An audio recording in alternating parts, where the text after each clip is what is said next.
I had the most gut-wrenching, deep, unconsolable sobs of my life.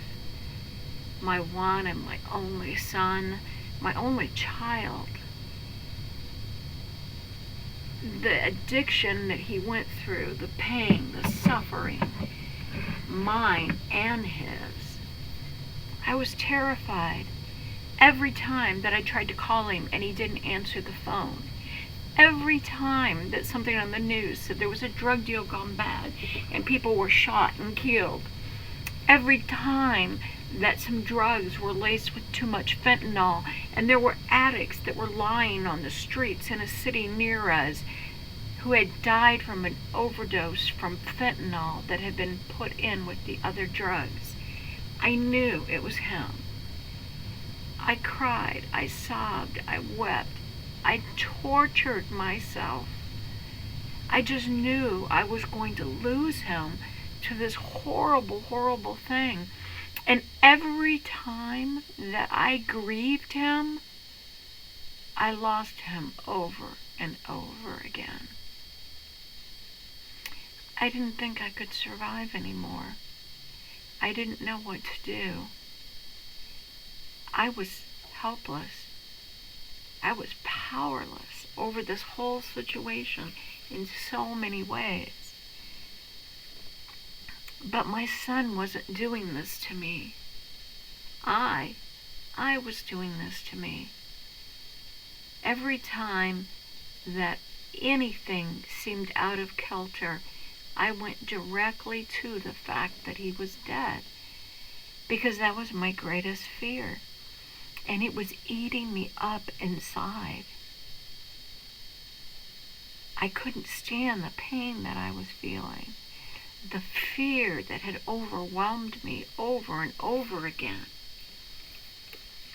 My son didn't do this to me. I was doing this to me.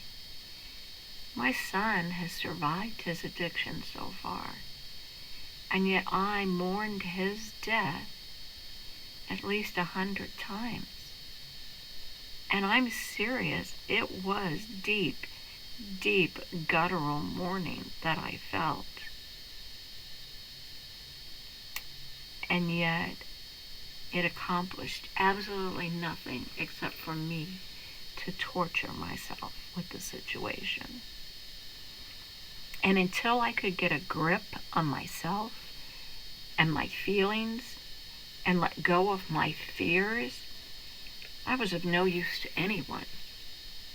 My life was going by in a flash, and he needed help that I wasn't trained or able to give him.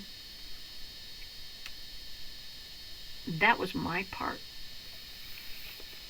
in this horrible, horrible story of addiction. I've known many people who've lost their children to this disease, to overdoses or suicides. I've seen them cry and weep for days and months and years on end. I did the same thing for hours or days at a time. When I didn't get a call back, when he was supposed to call me, when I couldn't reach him for 3 days, my mind went wild with what was happening. Thank God I was always wrong. For some of my friends, they weren't wrong. It happened to them. But no amount of my torturing myself with my fears was going to change anything. And being angry at him, because I was torturing myself with it, was only going to build resentment in me that wasn't going to help him, and it was going to create distance between us. That is why it is so important to work on your side of this. Not on fixing your addict, but on fixing you. Because if you can't fix you, you're of no use to them. Tune in and see some of the steps that we've taken to do that for ourselves. Maybe it'll help. Maybe you'll get through some of the pain. Maybe there's a light at the end of the tunnel. You can choose your own pathway. You have choices in this. even though it feels out of control. Trust me, you have choices.